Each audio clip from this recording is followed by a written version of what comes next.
পেটে সন্তান নিয়ে মা যদি বেশি বেশি গান শুনে, এই সন্তান বড় হয়ে গানের মাস্টার হয়। মা সন্তান পেটে নিয়ে যদি পর্দার ভিতরে চলে, সন্তান যেখনি হয়, মেধাবী হয়, জ্ঞানী হয়। আর মা সন্তান পেটে নিয়ে যদি বেপরদায় ঘুরে, এই সন্তানের ব্রেইন ঢিলা হয়, বোকা হয়, প্রতিবন্ধী হয়। এটা অভিজ্ঞরা অভিজ্ঞতার আলোকে বলেছেন।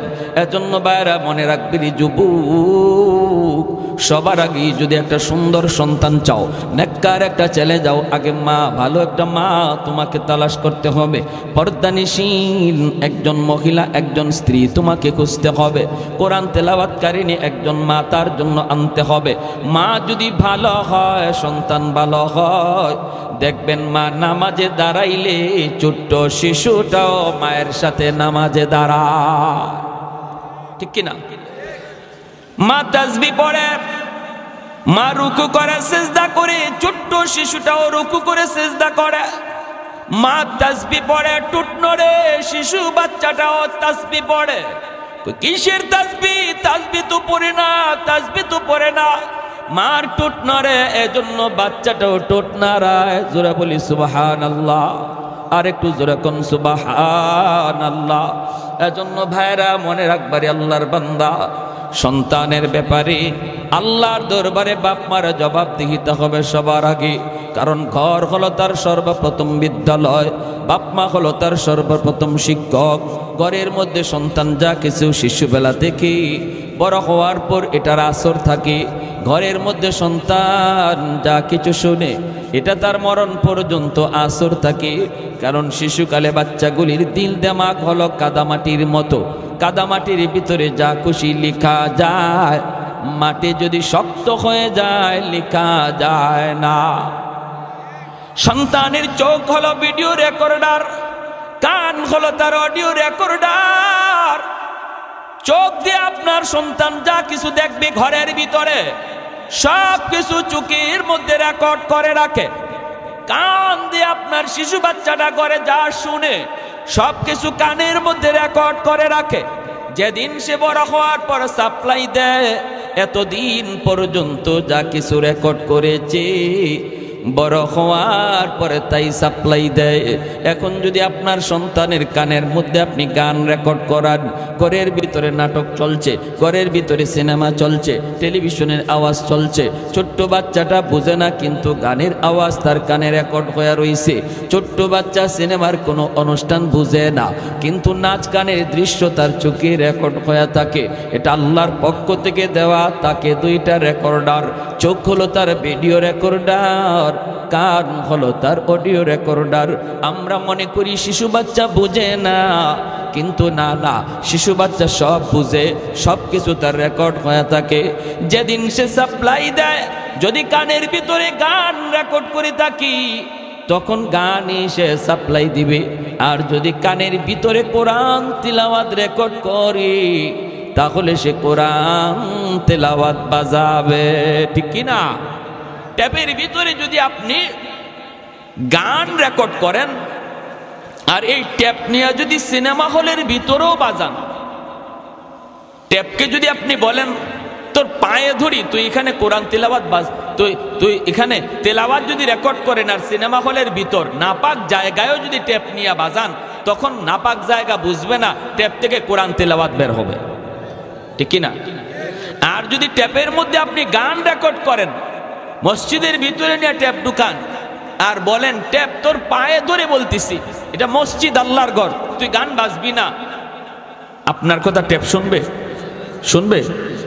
ট্যাপ বলবে আরে আহমদ বোকা, তুই আমার মধ্যে রেকর্ড করলি গান, আর শুনতে চাস কোরআন তেলাওয়াত, এটা কেমন করে হয়? এটা কোনোদিনই তো হবে না। মসজিদের ভিতরে বাজাইলেও সে গানই বাজবে। এজন্য আপনার সন্তানের দিল আর দেমাগের ভিতরে শিশুকালে যদি মাদ্রাসায় ভর্তি করায়া তার কোরআন তেলাওয়াত রেকর্ড করানো হয়, যদি তার কানের ভিতরে তেলাওয়াত আর চোখের মধ্যে কোরআন তেলাওয়াতের দৃশ্য রেকর্ড করা হয়, আল্লাহর নাম তার হৃদয়ের ভিতরে খুদাই করে লিখে দেওয়া হয়, যদি পরকালের ফিকির তার অন্তরে ঢুকায় দেওয়া হয়, এরপরে যদি আপনি তারে কলেজেও পড়ান, ভার্সিটিতেও পড়ান, নাস্তিকদের বীরও যদি যায়, ঢাকা ইউনিভার্সিটির বাংলা বিভাগেও যদি আপনার সন্তান পড়ে, যেখানে নাস্তিকগুলি চতুর্দিকে ভিড় করা, সেখানেও সে নাস্তিক হবে না, বরং ইসলামের সৈনিক হবে, আল্লাহর সৈনিক হবে, রসুলের সৈনিক হবে, উলামায়ে কেরামের পক্ষে থাকবে, কোরআনের পক্ষে থাকবে। আওয়াজ দিয়ে এখন ঠিক কিনা? আর যদি শিশুকালে দিন না শিখান, শিশুকালে যদি তার দিন না শিখান, শিশুকালে যদি তার কোরআন না শিখান, শিশুকালে যদি তার ইসলাম না শিখান, তাহলে এই ছেলে বড় হওয়ার পর যত চেষ্টাই করেন লাইনে থাকবে না, সে বেলাইনে চলে যাবে। বাপমার সাথে বেয়াদবি করবে, আলেম ওলামার সাথে বেয়াদবি করবে, মাদ্রাসার সাথে বেয়াদবি করবে, নামাজ পড়বে না, হালাল হারাম চিনবে না, হ্যাঁ, যা পাইবে তাই খাবে। ঠিক কিনা? জোরে কর। প্যারে হাজিরিন, এজন্য বলি মনে রাখবেন, শিশুকালে 5 বছর মিনিমাম মাদ্রাসায় বাচ্চাটারে পড়ান। ডাক্তার বানাইতে চান, অসুবিধা নাই, আমরা নিষেধ করি না। এদেশে ডাক্তারের প্রয়োজন, ইঞ্জিনিয়ারের প্রয়োজন। সবাই মাদ্রাসায় পড়লে ডাক্তার ইঞ্জিনিয়ার হবে কে? মাদ্রাসা থেকে মুফতি মুহাদ্দিস হাফেজে কোরআন বের হয়, ডাক্তার ইঞ্জিনিয়ার বের হয় না। একটা দেশের জন্য প্রয়োজন। আমি বলি ডাক্তার বানান, ইঞ্জিনিয়ার বানান, এটা ইসলাম কখনো নিষেধ করে না। কিন্তু ইসলাম বলে ডাক্তার পরিচয় সন্তানের বড় পরিচয় নয়, আমার সন্তানের সবচেয়ে বড় পরিচয় হলো সে মুসলমানের সন্তান। এজন্য সবার আগে মুসলমানই শিখাইতে হবে। আওয়াজ দিয়ে বলেন ঠিক কিনা? সবার আগে মুসলমানই শিখাও। সন্তানকে বলো, বাবা ইঞ্জিনিয়ার হওয়া তোমার বড় পরিচয় নয়, ডাক্তার হওয়া বড় পরিচয় নয়, তোমার সবচেয়ে বড় পরিচয় তুমি মুসলমান। এজন্য সবার আগে মুসলমানই শিখো। আর মুসলমানই শিখানোর জন্যই মাদ্রাসায় 1 বছর 2 বছর না, 5 বছর পড়াইতে হয়।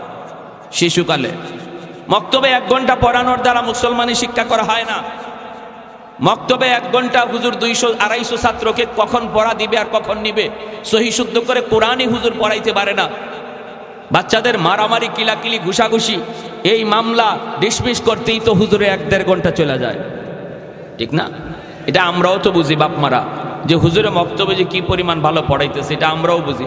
অনেক মাও আছে এমন, মনে করে ঘরে বাচ্চা ঝামেলা করে, দুষ্টামি করে, মক্তবে পাঠাই দে, কিলাকিলি যা আছে, ঘুষাঘুষি যা আছে, সব যেন মক্তবে যেয়ে করে। ঠিক না?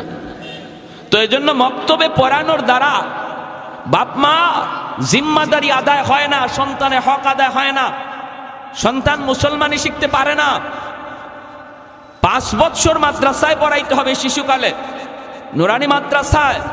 আর আলহামদুলিল্লাহ এখন মাদ্রাসাগুলিতে 5 বছর শিশুকালের, এই যে শিশুকালের 5 বছর 1 থেকে 5 পর্যন্ত মাদ্রাসায়ও স্কুলের সমমানের অঙ্ক ইংরেজি সিলেবাস রাখা হয়েছে। স্কুলে যে অঙ্ক ইংরেজি পড়ানো হয়, মাদ্রাসায় একই অঙ্ক ইংরেজি পড়ানো হয়। শুধু আপনাদের কথা চিন্তা করে যারা মনে করতেছেন ছেলেকে ডাক্তার বানাবেন, ইঞ্জিনিয়ার বানাবেন, আপনার কথা ভেবে মাদ্রাসার সিলেবাস এমন করা হয়েছে।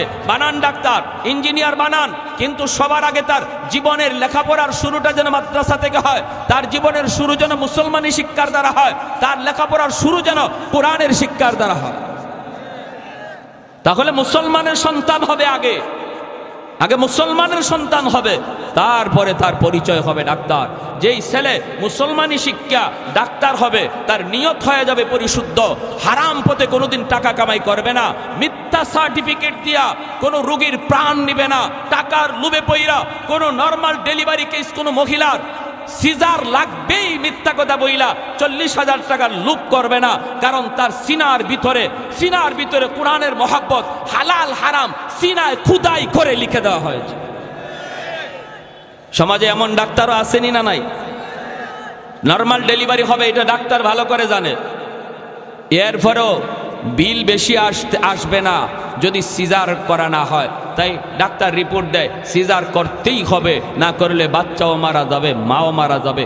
ভয়ে আমরা কই স্যার যেভাবে যত টাকা লাগে আমার বাচ্চা বাঁচান, আমার বিবিরে বাঁচান, এইরকম দিয়া ডাক্তার কয়, মনে মনে হাসে কয় আমি তো ইডেই চাইছি। ঠিক না?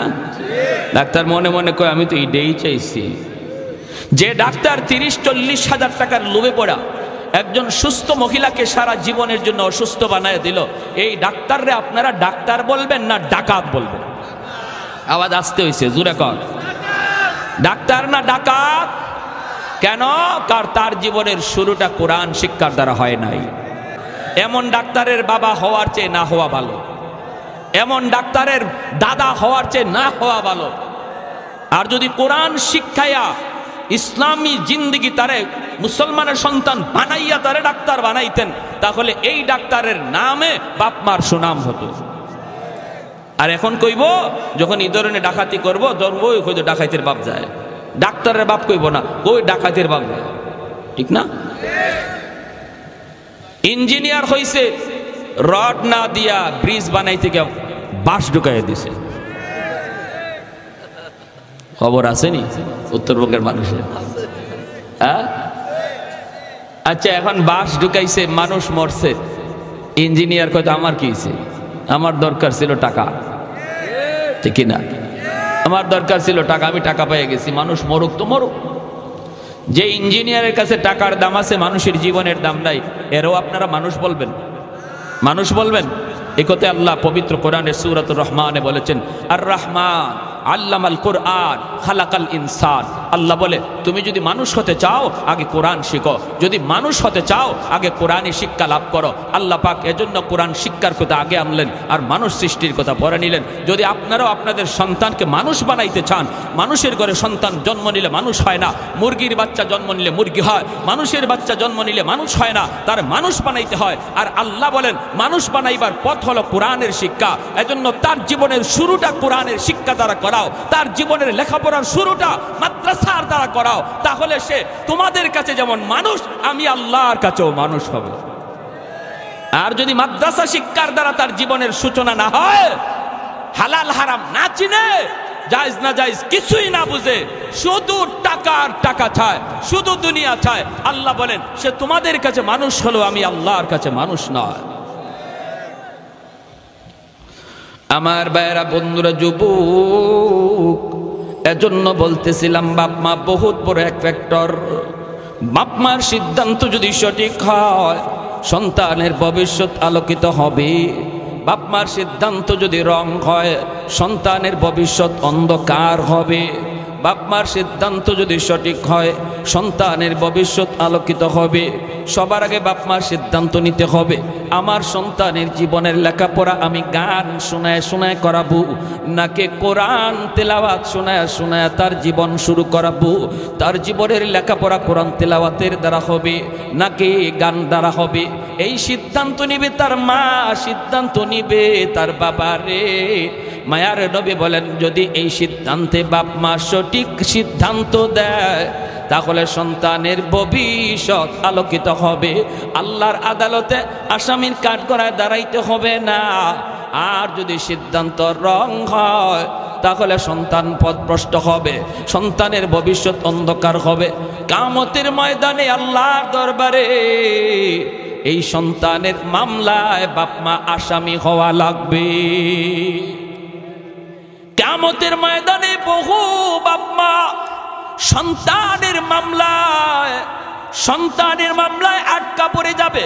তার নামাজ, তার রোজা, তার হজ, তার জিন্দগির ব্যক্তিগত আমল বড় ভালো ছিল, কিন্তু সন্তানের হক আদায় না করার কারণে বহু বাপ মা আল্লাহর আদালতে কাঠগড়ায় দাঁড়ায় থাকবে, বাঁচবার কোনো পথ থাকবে না। ওই দিন কিন্তু সন্তান বিন্দু পরিমাণ মায়া করবে না। আল্লাহ বলবেন বান্দারে, নামাজ তোমার এক ওয়াক্ত কাজা হয়েছে, আমি আল্লাহ মাফ করে দিলাম। রোজা তোমার এক ওয়াক্ত কাজা হয়েছে, যাও, আমি আল্লাহ মাফ করে দিলাম, এটা আমার হক। কিন্তু সন্তানের হক তুমি নষ্ট করেছো, তারে আমি আল্লাহর পরিচয় শিখাও নাই, ইসলাম ধর্ম সম্পর্কে তারে জ্ঞান দাও নাই, না তারে মুসলমানি শিখাও নাই, যার জন্য আজকে সে জাহান্নামী। আমার আদালতে তোমার বিরুদ্ধে মামলা দায়ের করেছে, এই মামলার ব্যাপারে আমি আল্লাহ কিছু জানি না। যেভাবে পারো সন্তানের কাছ থেকে মামলা ডিসমিস করো। বাবা সন্তানের কাছে মাপ চায়, মা সন্তানের কাছে মাপ চায়, কিন্তু সন্তান ওই দিন মাপ দিবে না। হাসরের মাঠে সন্তান বাবাকে চিনবে না, বাবা সন্তানকে চিনবে না। যেই সন্তানের জন্য শরীরে রক্ত পানি করলাম, যেই সন্তানের জন্য রাতকে দিন বানাইলাম, এই সন্তান হাসরের মাঠে বাবার পরিচয় দিবে না, মার পরিচয় দেবে না। সন্তান চাইবে বাপ মারে বিপদে ফেলাইয়া কেমন করে নিজে বাঁচতে পারে, বাবাই চাইব দুষ্টা সন্তানের ঘাড়ে চাপাইয়া কেমন করে বাবা বাঁচতে পারে।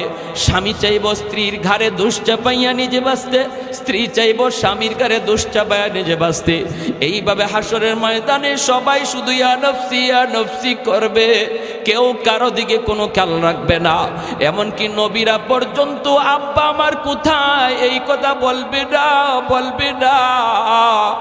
নবীরা পর্যন্ত মালিক আমার মা কোথায় এই কথা হাসরের মাঠে বলবে না। দুনিয়াতে কোনো মানুষ আল্লাহ আমার মা কই বাপ কই হাসরের মাঠে বলবে না। সবাই শুধু নিজের জন্য ইয়া নফসি ইয়া নফসি ইয়া নফসি বলবে। আল্লাহ আমাকে বাঁচাও, আমাকে বাঁচাও, আমাকে বাঁচাও। কে কার গারে দোষ চাপায়া বাঁচতে চায় এই ফিকির করবে হাসরের মাঠে। এজন্য বলতেছি রে বাবা, একটু মনোযোগ দিয়ে খেয়াল করে শোনো।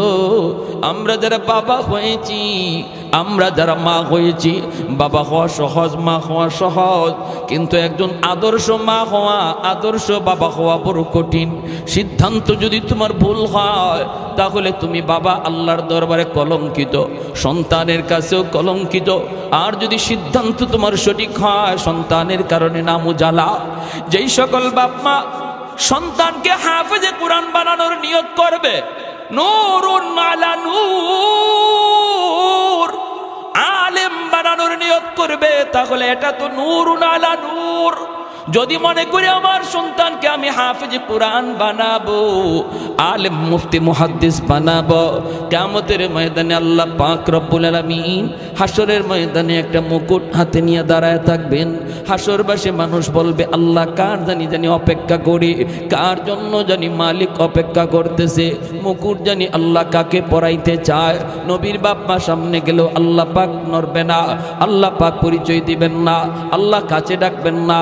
কত মানুষ আল্লাহর কাছে যায় দাঁড়াবে, আল্লাহ কাউকে কাছে ডাকবেন না।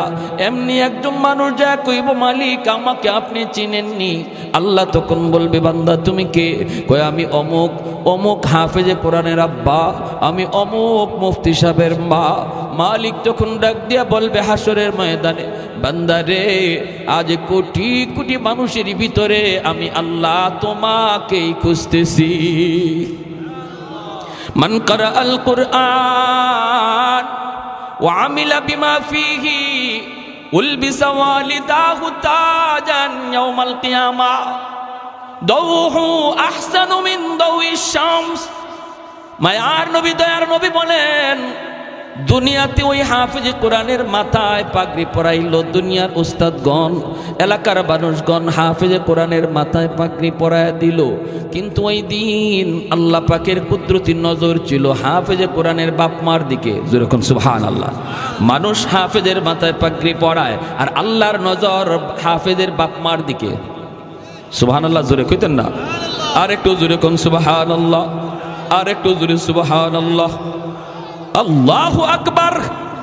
লা জিদ্দা ওয়ালা নিদ্দা ওয়ালা হাদ্দা লিমাওলা, লা জিদ্দা ওয়ালা নিদ্দা ওয়ালা হাদ্দা লিমাওলা। আল আনা কামা কানা ওয়ালাম ইয়ালকা যাওয়ালা, আল আনা কামা কানা ওয়ালাম ইয়ালকা যাওয়ালা। লা মিসলা ওয়ালা সাওয়ারা মিসলা ওয়া নাযীরা। মান ক্বালা সিওয়া যালিকা ক্বাদ ক্বালা মুহালা, মান ক্বালা সিওয়া যালিকা ক্বাদ ক্বালা মুহালা। লা ওয়ালদা ওয়ালা ওয়ালিদা লা আম্মা ওয়া খালা, লা শিবহা ওয়ালা মিসলা ওয়ালা কুফুয়া লিমাওলা। জোরে সুরে বলি আল্লাহু আকবার। আর একটু জোরে মুসলমানের আওয়াজে আল্লাহু আকবার। আমাদের আওয়াজ যত উঁচু হবে ইসলামের দুশমনদের আওয়াজ তত নিচু হবে, ঠিক কিনা জোরে বলেন। আজকে বলুন তো বাংলার জমিনে নাস্তিক বেশি না ইমানদার বেশি? ইমানদার বেশি, নাস্তিক কম। এরপরও ইমানদাররা, ইমানদারদের সামনে নাস্তিকদের তো লাফালাফি। কারণ কি? একমাত্র কারণ আমাদের আওয়াজ ছোট হয়ে গেছে। ইমানদারের আওয়াজ ছোট হয়ে গেছে। ইসলামের হুকুম হলো আমরা জায়গা মতো নরম, আবার জায়গা মতো আমরা খুব বেশি গরম। আওয়াজ দিয়ে এখন ঠিক কিনা? পশ্চিমাদের চোখ পড়েছে কাবা গড়ের প্রান্তরে, ব্রিটিশ দালাল দল বেঁধেছে ধ্বংস করতে চায় কারে। পশ্চিমাদের চোখ পড়েছে কাবা গড়ের প্রান্তরে, ব্রিটিশ দালাল দল বেঁধেছে ধ্বংস করতে চায় কারে। আল্লাহ পাকের ঘর তোর সাহস থাকলে ধর। হয় নাই, হয় নাই, আরো জোরে হয় নাই, ঠিক কিনা? আল্লাহ পাকের ঘর তোর সাহস থাকলে ধর, দো জাহানের মালিক যিনি পবিত্র কাবা। ওই আরবের দিন বাঁচাতে সত্য ন্যায়ের মুক্তি চাই, মুহাম্মদের বাহিনী আজ আসলে তোদের রক্ষা নাই। ওই আরবের দিন বাঁচাতে সত্য ন্যায়ের মুক্তি চাই, মুহাম্মদের বাহিনী আজ আসলে তোদের রক্ষা নাই। পশ্চিমাদের চোখ পড়েছে কাবা গড়ের প্রান্তরে, ব্রিটিশ দালাল দল বেঁধেছে ধ্বংস করতে চায় কারে। আল্লাহ পাকের ঘর তোর সাহস থাকলে ধর, তো জাহানের মালিক যিনি পবিত্র কাবা। ওই আরবের দিন বাঁচাতে সত্য ন্যায়ের মুক্তি চাই, মুহাম্মদের বাহিনী আজ আসলে তোদের রক্ষা নাই। ওই আরবের দিন বাঁচাতে সত্য ন্যায়ের মুক্তি চাই, মুহাম্মদের বাহিনী আজ আসলে তোদের রক্ষা নাই। মুহাম্মাদুর রাসূলুল্লাহর বাহিনী আসেনি? হাত উঠে বলো আসেনি? আর একটু জোরে আসেনি? একটু দাঁড়াও, জেগে উঠু ওহি মুসলমান, আর কতদিন দিন ইসলামের সইবে অপমান। ঠিক না, ঠিক না? একটু দাঁড়াও, জেগে উঠো ওহে মুসলমান, আর কতদিন দিন ইসলামের সইবে অপমান। রক্ত দিয়ে পবিত্র ওই মক্কা মদিনা, সেই জমিনে সিনেমা হল চলতে পারে না। রক্ত দিয়ে পবিত্র ওই মক্কা মদিনা, সেই জমিনে সিনেমা হল চলতে পারে না। নূর মক্কার ইসলাম তার তাকলো কি আর দাম, বন্দিশালায় তাকে যদি কাবার ইমাম। ওই আরবের দিন বাঁচাতে সত্য ন্যায়ের মুক্তি চাই, মুহাম্মদের বাহিনী আজ আসলে তোদের রক্ষা নাই। ওই আরবের দিন বাঁচাতে সত্য ন্যায়ের মুক্তি চাই, মুহাম্মদের বাহিনী আজ আসলে তোদের রক্ষা নাই। পশ্চিমাদের চোখ পড়েছে কাবা গড়ের প্রান্তরে, ব্রিটিশ দালাল দল বেঁধেছে ধ্বংস করতে চায় কারে। আল্লাহ পাকের ঘর তোর সাহস থাকলে ধর, তো জাহানের মালিক যিনি পবিত্র কাবা। ওই আরবের দিন বাঁচাতে সত্য ন্যায়ের মুক্তি চাই, মুহাম্মদের বাহিনী আজ আসলে তোদের রক্ষা নাই। ওই আরবের দিন বাঁচাতে সত্য ন্যায়ের মুক্তি চাই, মুহাম্মদের বাহিনী আজ আসলে তোদের রক্ষা নাই। একটু জোরে সুরে কোন আল্লাহু আকবার। হয় নাই? আরো জোরে আল্লাহু আকবার।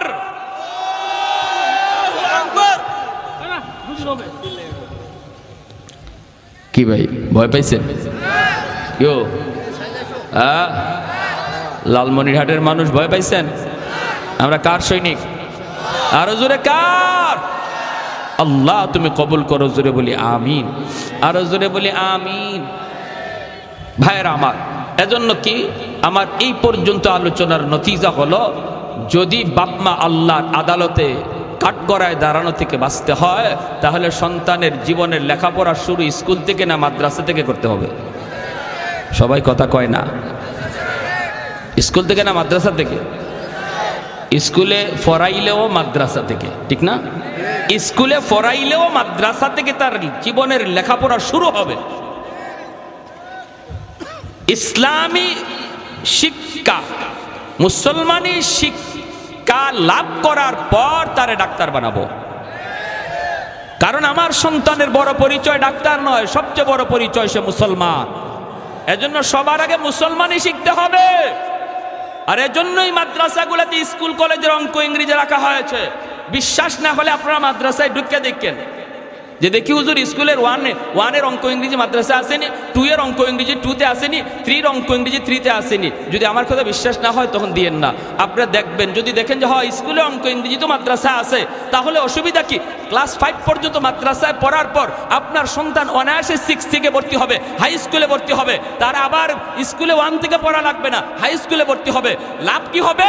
এই 5 বছরের ভিতরে মুসলমানি শিখবে, 5 বছরের ভিতরে কোরআন শিখবে, 5 বছরে সে আল্লাহকে চিনবে, 5 বছরে সে আখিরাত জানবে, 5 বছরের ভিতরে তার অন্তরে আল্লাহ রসুলের দাম খুদাই করে লিখে দেওয়া হবে। সে ভার্সিটিতে গেলেও নাস্তিক হবে না, কলেজে পড়লো বেনামাজি হবে না, বাপ্পার সাথে বেয়াদবি করবে না, আলেমদের সাথে বেয়াদবি করবে না, সে নবীর সৈনিক হবে, আল্লাহর সৈনিক হবে।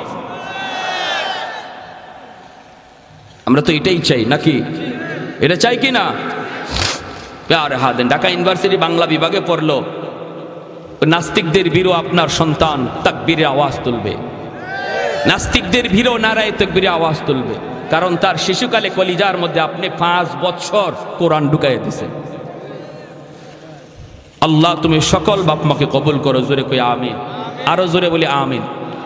আর যদি সন্তানকে আলেম হাফেজ বানাইবার নিয়ত করেন, তাহলে হাসরের মাঠে আল্লাহ কইব আমি তো তোমারই খুঁজতেছি, জোরে কোন সুবহানাল্লাহ। কারণ দুনিয়ার জগতে তোমার সন্তানের মাথায় যখন পাগড়ি পরায় দেয়, আমি আল্লাহর কুদরতির নজর ছিল তোমরা বাপ মার দিকে।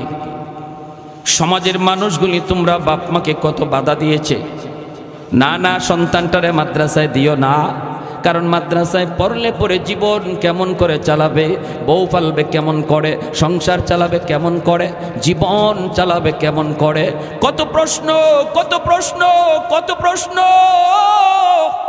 কিন্তু তোমরা বাপ মা মানুষের কথায় কান দাও নাই। তোমরা বলেছিলে, আমরা শুনেছি মানুষ সৃষ্টির আগেই আল্লাহ রিজিকের ব্যবস্থা করে। সুবহানাল্লাহ কোন। আল্লাহ মানুষ সৃষ্টির আগেই রিজিকের ব্যবস্থা করে। আমার আব্বা আমাকে যখন মাদ্রাসায় দেন, আমার চাচারা বিরোধিতা করেছেন, আমার চাচারা বলেছেন পোলাটারে আপনি কেমন করে মাদ্রাসায় দিতেছেন, আমি ক্লাস 5-এ বৃত্তি পেয়েছিলাম, এত একটা ভালো লেখাপড়ার মধ্যে স্কুলের মধ্যে ফার্স্ট পেয়েছিলাম। আমার আব্বা আমাকে সর্বপ্রথম স্কুলে ভর্তি করেছিলেন। কেন করেছিলেন এর কারণটা আমি বলি। আমাদের সময়ে মাদ্রাসার এই সিলেবাস ছিল না, বর্তমানে যে সিলেবাস অঙ্ক ইংরেজি মাদ্রাসায় ঢুকানো হয়েছে, আমাদের সময়টাতে এমন ছিল না রে যুবক, কেমন ছিল না। এজন্য আমার আব্বা অঙ্ক ইংরেজিতে একটু ভালো থাকার জন্য আগে আমার এক প্রাইমারি স্কুলে পড়াইছেন, আর বলছেন বাবা লেখাপড়া হবে তোমার জীবনের শেষ হবে লেখাপড়া মাদ্রাসায়। শুরুটা করলাম অঙ্ক ইংরেজি কিছুটা ধারণা নেওয়ার জন্য। আমি স্কুলে যেতাম আর কানে কানে শুনতাম শুধু মাদ্রাসা মাদ্রাসা মাদ্রাসা।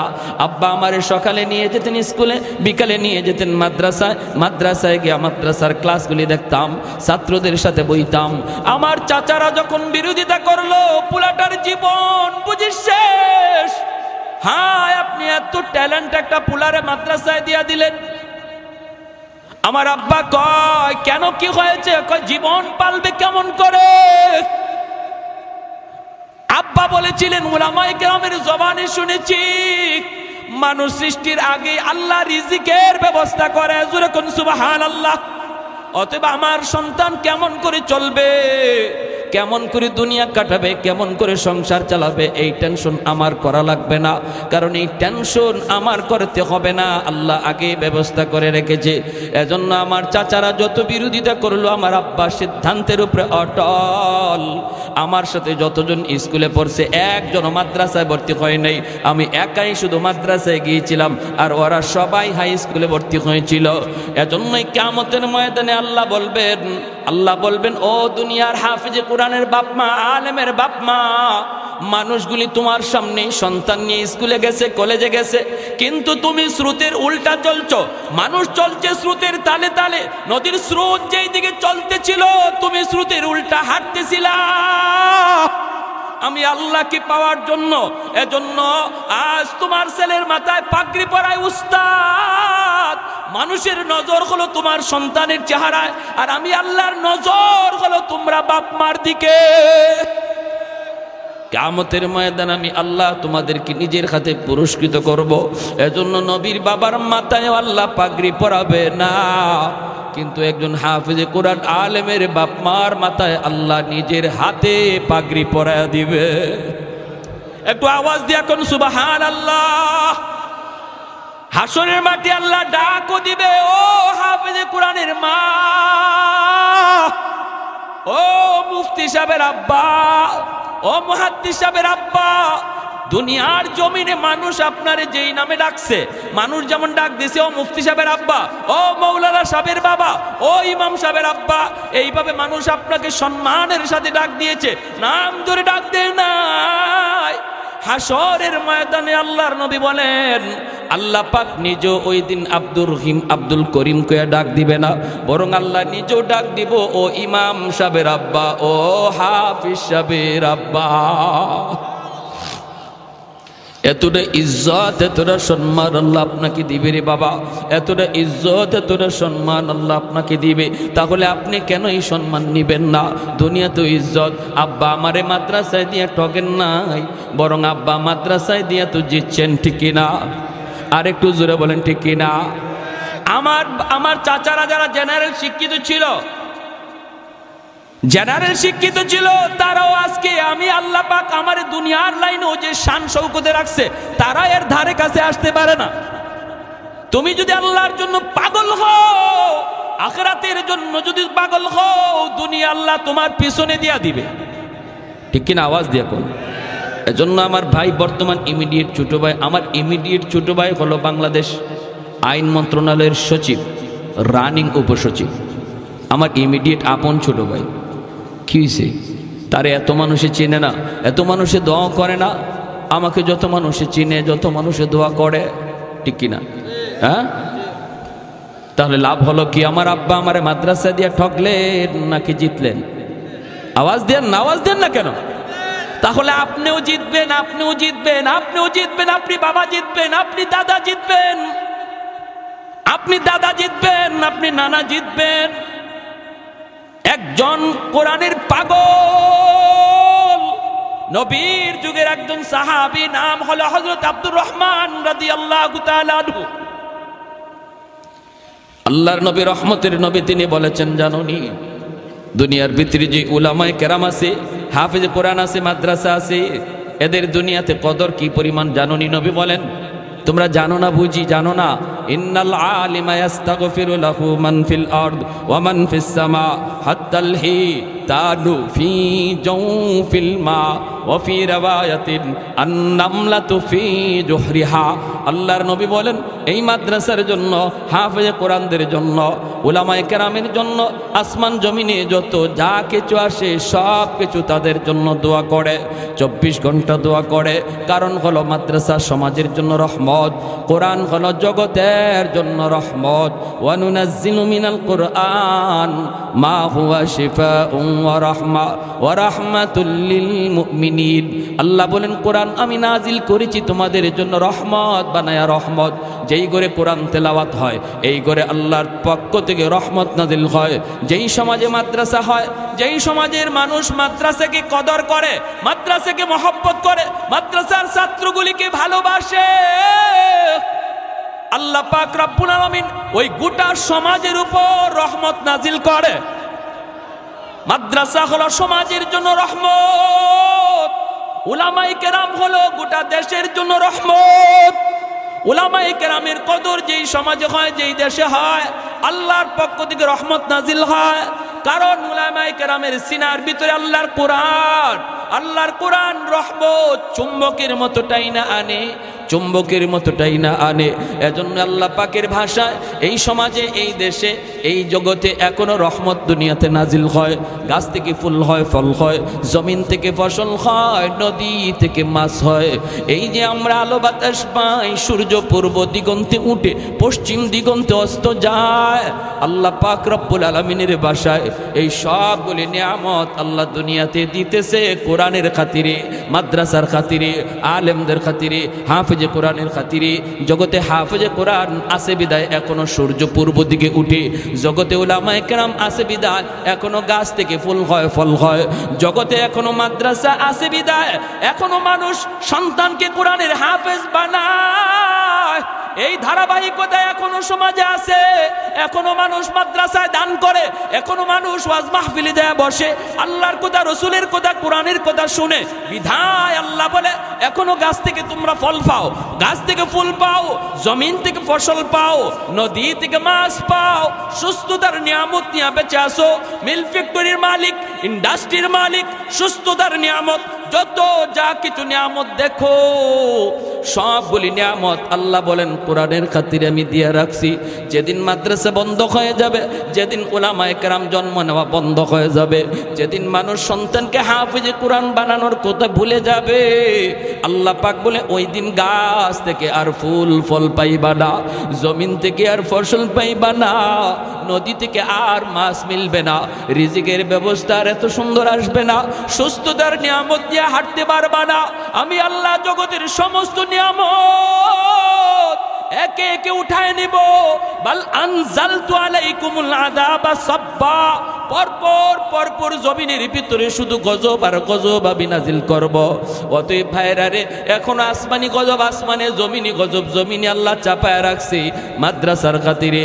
এখন আসমানি গজব আসমানে, জমিনের গজব আল্লাহ জমিনে আটকায় রাখছে উলামায়ে কেরামের খাতিরে।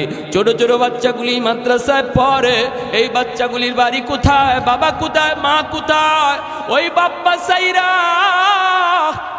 আপনার বাচ্চা আপনার কুলে এই বয়সে ঘুমায়, মার হাতের গরম ভাত খায়।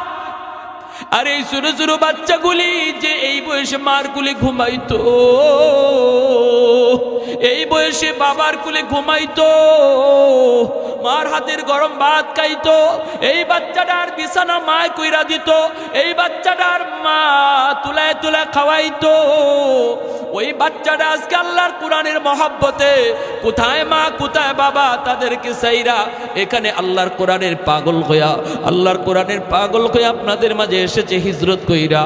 বাইরে আজকে মা ভালো কিছু খাইতে পারে না, বাবা ভালো কিছু বাজার থেকে আনলে খাইতে পারে না, খাইতে গেলেই সন্তানের কথা মার ইয়াদ পড়ে যায়, বাবার ইয়াদ হয়ে যায়, বাবার চোখ দিয়ে পানি ঝরে, মার চোখ দিয়ে পানি ঝরে। আমার সন্তানটা জানি ওই জায়গায় কি খায়, কেমনে খায়, কেমনে ঘুমায়। ভাইরা বন্ধুরা, যেই বাচ্চাগুলি আজকে কোরআনের মহব্বতে আসলো, সব চাইরা আপনাদের মাঝে, এইবার আপনারা হলেন তাদের বাবা, আপনারা হলেন তাদের মা। ওরা দ্বীনের জন্য হিজরত করেছে, আপনারা দ্বীনের জন্য নুসরত করবেন। হিজরত আর নুসরত যখন এক হয়, দিন জিন্দা হয়ে যায়। নবী হিজরত করে মদিনায় এসেছেন, মদিনার মানুষ সাহায্য করেছে, আনসার হয়েছে, আপনারা আনসারের ভূমিকায় যাবেন। ওরা মুহাজিরের ভূমিকা পালন করেছে দ্বীনের জন্য। আল্লাহ গোটা জগৎটাকে মদিনার মতো সোনার দেশ বানায় দিবে। যেরকম সুবহানাল্লাহ। মদিনা যেমন সোনার মদিনা হয়ে গেছে, এই এলাকাটার আল্লাহ সোনার মদিনা, সোনার দেশ বানায় দিবে, সোনার গ্রাম বানায় দিবে। যদি হিজরত আর নুসরত এক হয়ে যায়, মুহাজির আর আনসারের ভিতরে ভ্রাতৃত্ব বন্ধন কায়েম হয়। যেই বাচ্চাগুলি মা বাবা সাইরা এখানে আসলো, এদের জন্য আপনারাই হলেন মা, আপনারাই হলেন বাবা।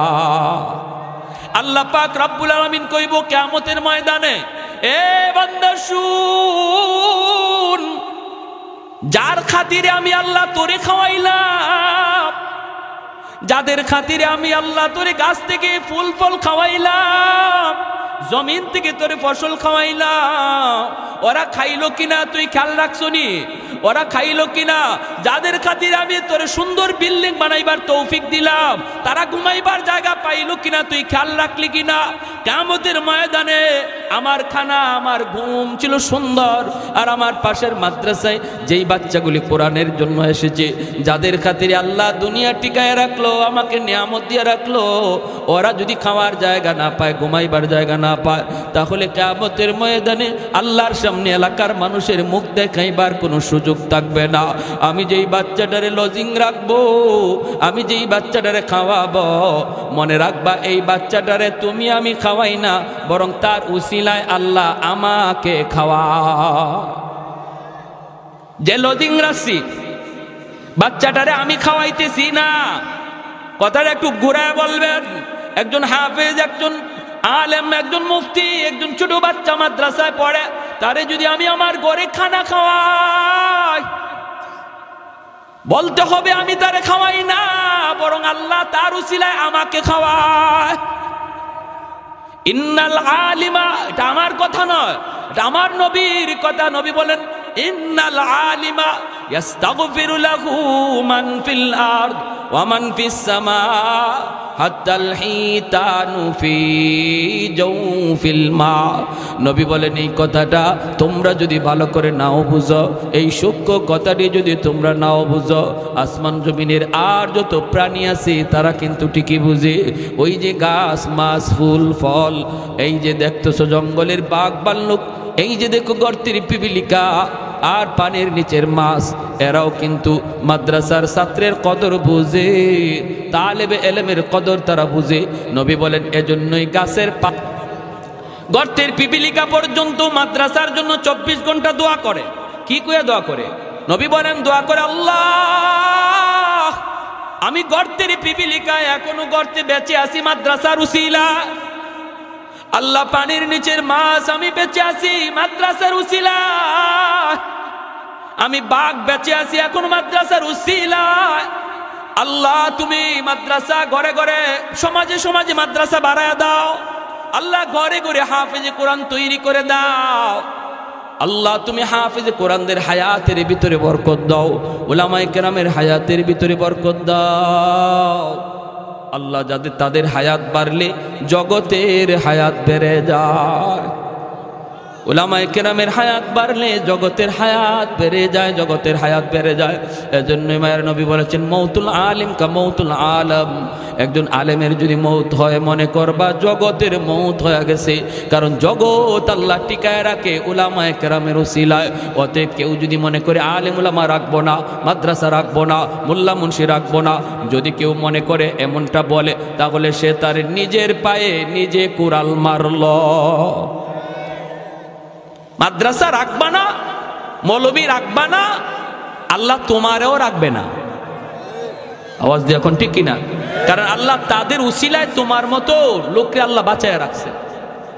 যদি ওরা না থাকে, মাদ্রাসা বন্ধ হয়, তোমার জিন্দেগি বন্ধ হয়ে যাবে। আমরা দেখছি ওটা, আলহামদুলিল্লাহ হইছে ওটা। যারা মাদ্রাসার বিরুদ্ধে কথা কইছে, উলামায়ে কেরামের বিরুদ্ধে কথা কইছে, ওয়াজ মাহফিলের বিরুদ্ধে কথা কইছে, তারা কেউ জাগাতে নাই। আওয়াজ দিয়ে বলেন, ফ্যান পরবারও আর জায়গা পায় না, ঠিক কিনা?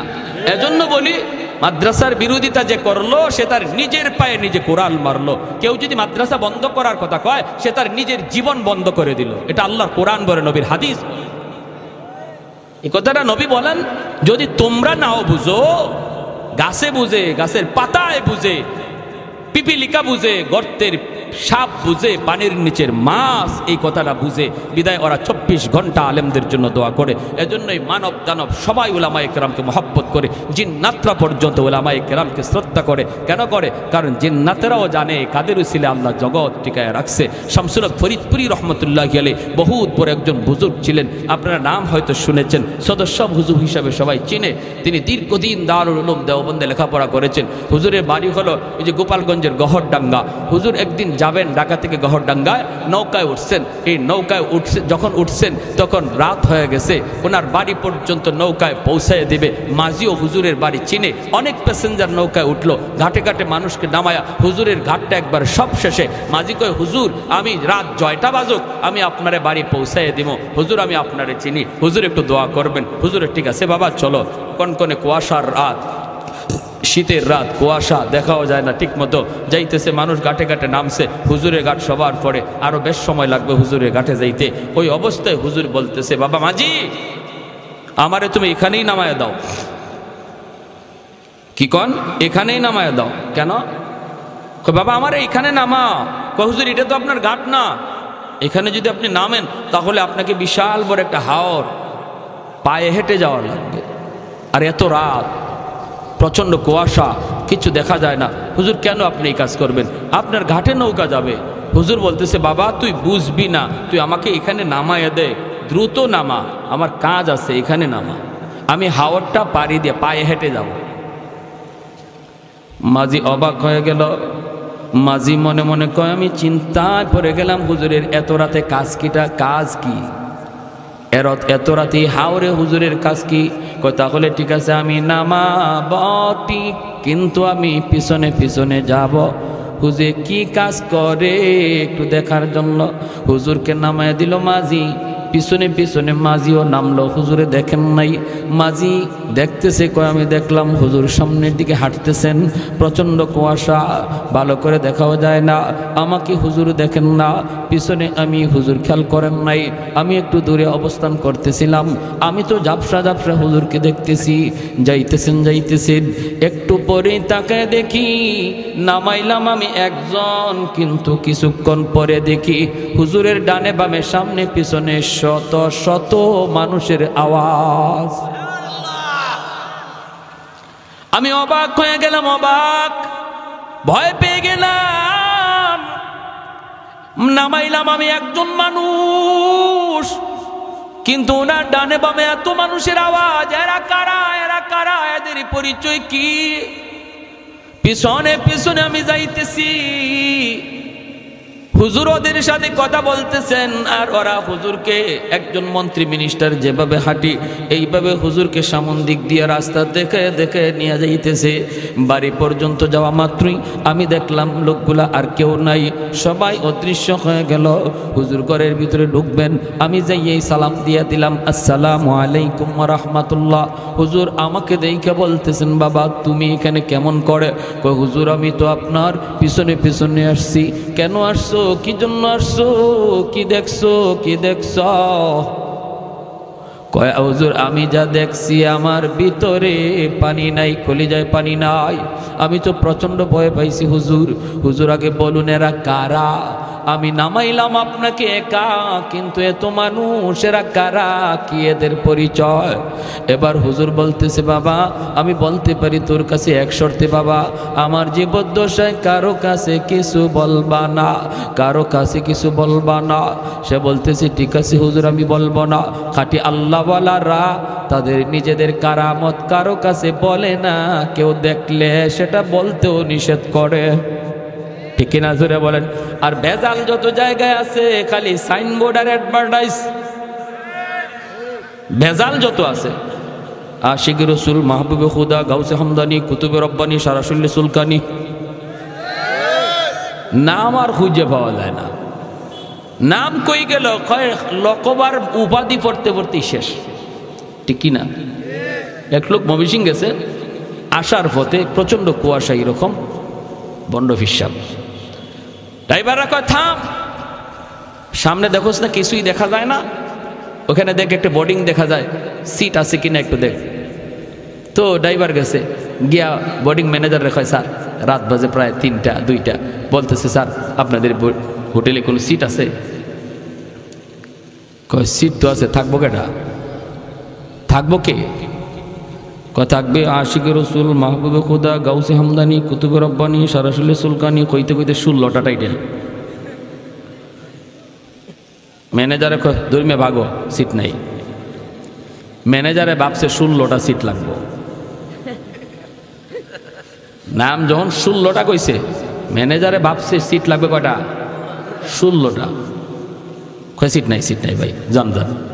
আর কয় হুজুর সিট নাই। হুজুরে কয় সিট না হইলে কেমনি যাবি? যাওয়ার তো কোনো উপায় নাই। হোটেলের বারান্দায় গামছা বিছা, চাদর বিছায় রাত কাটা। হোটেলের বারান্দার মধ্যে চাদর বিছায় ঘুমায় রইছে।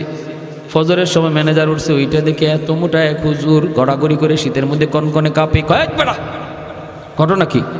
এখানে হুজুরি নিয়ে এরম করো? কয় তুই হুজুরি নিয়ে এখানে কি করো? তুই আমার কাছে ভিতরে সিট চাইলি না? আমি তো আপনার কাছে সিট চাইছি। কয়েক বেটা তুই তো সিট চাইলি 16টা, তাই বললে কি আমার কাছে 2টা সিটও নাই?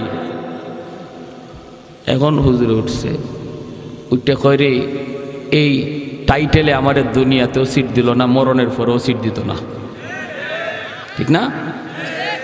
এই টাইটেলে দুনিয়াতেই সিট দিছে না, মরার পরেও সিট দিবে। এজন্য খাঁটি আল্লাহওয়ালা চেনার উপায় হলো তারা সহজ সরল সাদা সিধা, এত অ্যাডভার্টাইজও নাই, এত গাওয়াগাওয়িও নাই, হ্যাঁ এত লৌকিকতাও নাই। শামসুর হক ফরিদপুরি রহমতুল্লাহ আলাইহি ওই মাজিরে বলতেছেন, আমি বলতে পারি তোকে, শর্ত হলো আমার জীবদ্দশায় কারো কাছে এই কথা বলবা না। বলেন হুজুর? বাবা আমি যখন নৌকায় ছিলাম, এই নৌকায় থাকা অবস্থায় এই এলাকার জিন্নাতের সর্দার আমার কানে কানে আইসা সালাম দিয়া কয়, হুজুর আমরা আজ অনেক দিন যাবৎ আপনার অপেক্ষায়, আমাদের ভিতরে অনেক সমস্যা চলতেছে, কেউ কারো কথা মানে না, এমন দ্বন্দ্ব খুনাখুনি হওয়ার সম্ভাবনা আছে। এক পর্যায়ে আমরা সবাই একমত হয়েছি যতগুলি সমস্যা আছে সবগুলির সমাধান আপনার কাছ থেকে নিব। আপনি যা বলবেন আমরা সবাই মাথা পেতে মেনে নিব, কেউ আর আমরা কোনো ধরনের বিরোধিতা করব না। হুজুর একটু দয়া করে যদি এই জায়গায় নামতেন, পায়ে হেঁটে যদি বাড়িতে যাইতেন, হাওরটা আমরা পাহারা দিয়া দিয়া আপনাকে বাড়ি পর্যন্ত পৌঁছায় দিব।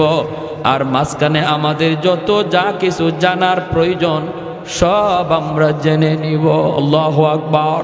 मैं तालिब मौला हूँ मेरे इश्क़ निराला,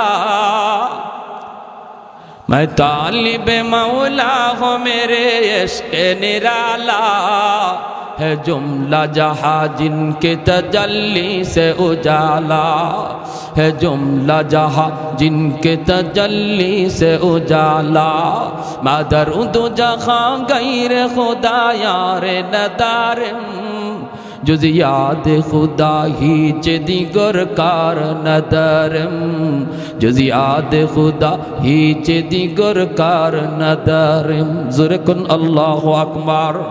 আর একটু জোরে কোন আল্লাহু আকবার। তাহলে আল্লাহর নবী বলেছেন উলামায়ে কেরামকে মানব দানব পশু পাখি সবাই শ্রদ্ধা করে, কারণ হলো ওরা জানে উলামায়ে কেরামের উসিলায় আল্লাহ সবাইরে খাওয়াইতেছে। ঠিক কিনা? ঠিক কিনা? আমার আপনারও আল্লাহ খাওয়ায় মাদ্রাসার উসিলায়, ঠিক কিনা? আমি মাদ্রাসা দান করলেও মাদ্রাসা চলবে, না করলেও মাদ্রাসা চলবে, বাকি মাদ্রাসায় আমি দান কইরা মাদ্রাসা টিকায় রাখছি, বিষয়টা এমন নয়, বরং মাদ্রাসায় উসিলায় আল্লাহ আমাকে টিকায় রাখছে। ঠিক কিনা রে ভাই? আমাদের সিলেটের বহুত পুরো একজন আল্লাহর ওয়ালি, নাম হলো শাইখে কাতিয়া রহমতুল্লাহি আলাইহি, কুতবুল আলম শাইখুল ইসলাম হুসাইন আহমদ মাদানী রহমতুল্লাহি আলাইহির সুযোগ্য শাগরেদ। হুজুর এরকম যেভাবে গেছেন, যেখানে গেছেন সেখানেই মাদ্রাসা তৈরি করেছেন, কারণ উনারা দেখতেন, উনারা জানতেন আসমানের কুটি হলো মাদ্রাসা, আসমানের খাম্বা হলো মাদ্রাসা, মাদ্রাসা যেখানে হবে এখানে রহমত থাকবেই থাকবে। যেদিকে গেছেন ওই দিকেই মাদ্রাসা তৈরি করেছেন। এজন্য বিদাতীদের দল, ভণ্ডদের দল হুজুরকে হত্যা করার জন্য ওরা ষড়যন্ত্র করে। ওই মৌলবীর কারণে তো আমরা গান বাজনা করতে পারি না, আমরা এক্সিবিশন করতে পারি না, যাত্রার প্যান্ডেল করতে পারি না। এই মৌলবীর হত্যা করা ছাড়া কোনো উপায় নাই, উপায় নাই। আল্লাহর ওলির কাছে একবার ডাকাতের দল ভরা মৌসুম, আপনারা জানেন সিলেট এলাকাতে অনেক বেশি বন্যা হয়। একবার এরকম বন্যা হয়েছে, বন্যার ভিতরেই মাদ্রাসায় ডাকাতের দল নৌকা নিয়ে মাদ্রাসায় হাজির হয়েছে। হুজুরের কাছে আইসা বলতেছে, হযরত আমাদের এলাকার 2 গ্রামের ভিতরে প্রচন্ড ঝগড়া, যে কোনো সময় খুনাখুনি হয়ে যেতে পারে, আপনি যদি না যান তাহলে মানুষ কতজন খুন হবে এর হিসাব নাই। সবাই এক বাক্যে মেনে নিয়েছে, আপনি যেই সমাধান দিবেন এই সমাধান সবাই মেনে নিবে। ভাটি এলাকার মানুষগুলা হুজুরকে এইভাবেই মানত, এইভাবেই শ্রদ্ধা করত। হুজুর যেই জায়গায় যে হাজির, প্রচন্ড মারামারির ভিতরে মার থেমে যেত।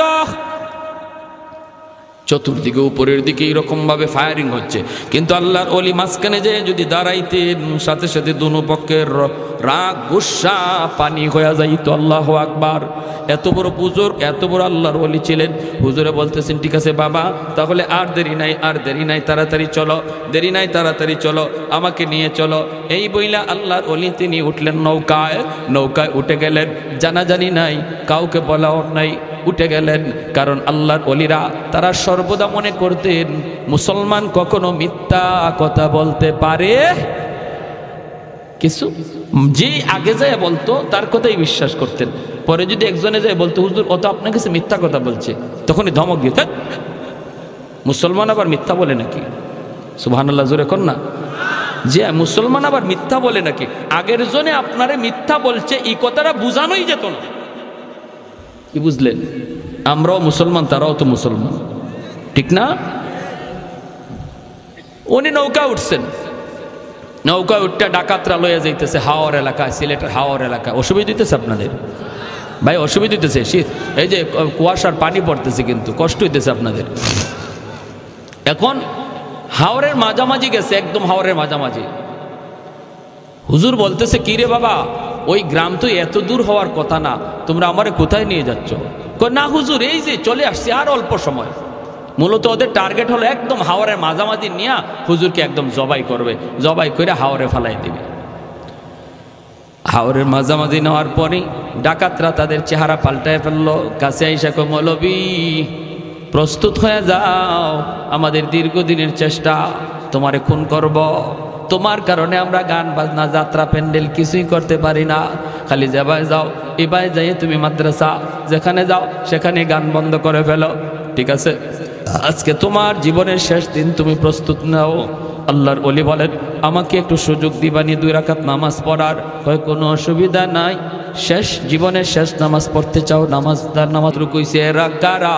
ডাকাতের দল, দিশা বিশা পায় না, কোথায় থানার, আমরা ছিলাম কোথায়, কেমনে থানার ঘাটে এসে লাগলো। হায় আমরা কার বিরুদ্ধে লাগছিলাম? হুজুরের পায়ে পইরা পা ধইরা মাপ চাওয়ার কো, হুজুর জীবনের জন্য তওবা করলাম, গুনাহ তো সারছি, আজীবন আপনার খাদেম হইয়া থাকবো, আমাদেরকে আজকের মতো বাঁচান। যেই পুলিশেরা কই, হুজুর এরা কারা আপনার পা ধরতেছে? হুজুরে বলতেছেন, না কোনো অসুবিধা নাই, এরা সব আমার খাদেম, নৌকা ভুল করে এখানে চলে আসছে, একটা অন্যায় করেছে তাই মাপ চাইতেছে। আল্লাহু আকবার। পুলিশদের কাছে পরিচয় দেন নাই ওরা যে ডাকাত। এই আল্লাহর ওলি এই ডাকাতদেরকে বলছিলেন, বাবা শুন, তোরা যে এমন ঘটনা ঘটাইছো, আমার জীবদ্দশায় কারো কাছে বলবি না, আমার ইন্তেকালের পরে যদি বলতে চাও বলবা। আমরা আল্লাহর ওলির ইন্তেকালের পরে খবরগুলা পাইছি, এবং ওরা বলছে আমরা যে হুজুরের খাদেম, আমরা কিন্তু শুরুতে খাদেম ছিলাম না, আমরা হুজুরকে মারার জন্য ডাকাত সেজে এসেছিলাম, আমরা হলাম ডাকাত। কিন্তু ঘটনা ছিল এই, আল্লাহর ওলির ওই কারামতের পর আমরা তওবা করে সবাই আল্লাহর ওলির খাদেম হয়ে গেছি। এজন্য রে ভাই, উলামায়ে কেরামের কদর করো, উলামায়ে কেরামকে চিনো, মাদ্রাসাকে কদর করো, মাদ্রাসাকে কদর করো। আল্লাহ নবী রহমতের নবী বলেন, হাফেজে কোরআন জান্নাতের দিকে যায়, আর কয় আল্লাহ আমার মা কই, আমার বাবা কই? আল্লাহ কইব, যাও তার আব্বা আম্মারে জাহান্নাম থেকে উঠে আনো। জাহান্নাম থেকে বাপ্পারে যখন উঠে আনবে, তার দাদা দাদি নানা নানি তখন উইটে কইব, বাবা তোমরা তো তোমাদের সন্তানের উসিলায় আজকে জান্নাত পেয়ে গেছো, কিন্তু সে তো আমাদের নাতি, আমরা তো কত আদর করছি, কত মায়া করছি, আমি নানা আমি নানি কত মায়া করছি, আজকে আমরা বিপদে পড়ে গেছি, বাবা তোমরা তো মুক্তি পেয়ে গেছো। আমার ভাইটারে বইল একটু সুপারিশ করার জন্য। তার আব্বা আম্মা আয়েশা তার সাথে জান্নাতের দিকে রওনা দিবে, কিছু দূর যাই এই বাপ মা থেমে যাবে। ছেলে কইবা, আব্বা তুমি থামছো কেন, আম্মা তুমি থামছো কেন? তখন মায় কানবো, বাবায় কানবো, কান্দা কইব, বাবা তুমি যদি তোমার বাপ মা সারা জান্নাতে না যাও, আমরাও আমাদের বাপ মা সারা জান্নাতে যাইব না। তখন আল্লাহ কইব, যাও তার দাদা দাদি নানা নানিরে তুইলা আনো। দাদা দাদি নানা নানিরে তুইলা আনার সময় এলাকার মানুষেরা তাদেরকে দইরা বলবে, বাইরে তোমরা তো মুক্তি পেয়ে গেছো নাতির সুপারিশে, কিন্তু আমরা ওই এলাকার মানুষ, যে এলাকার মাদ্রাসায় পইরা তোমাদের নাতি হাফেজ হইছে, আলেম হইছে, আমরা ওই এলাকার মানুষ, আমরা মাদ্রাসাকে কদর করতাম, আমরা তার থাকার জায়গা করে দিছিলাম, খানার ব্যবস্থা করে দিছিলাম, আমরা তার সহযোগিতা করেছিলাম। একটু যায়া বইল মালিকের কাছে আমাদের জন্য যেন একটু সুপারিশ করে। দাদা দাদি নানা নানি আইসা ওই মানুষগুলার কথা তারে শোনাবে।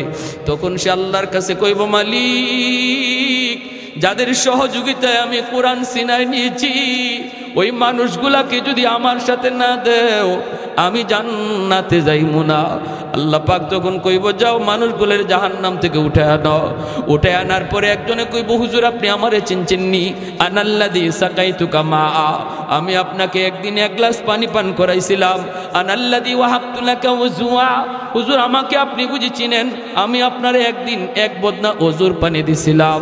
নবী বলেন এইভাবে অসংখ্য মানুষ, কেউ কইব 1 বস্তা 2 বস্তা চাউল দিছি, কেউ কইব আমি 1000 টাকা দিছি, আপনি যেই মাদ্রাসায় পড়ছিলেন এই সহযোগিতা পাইয়াছি না, আপনি কোরআন নিছেন।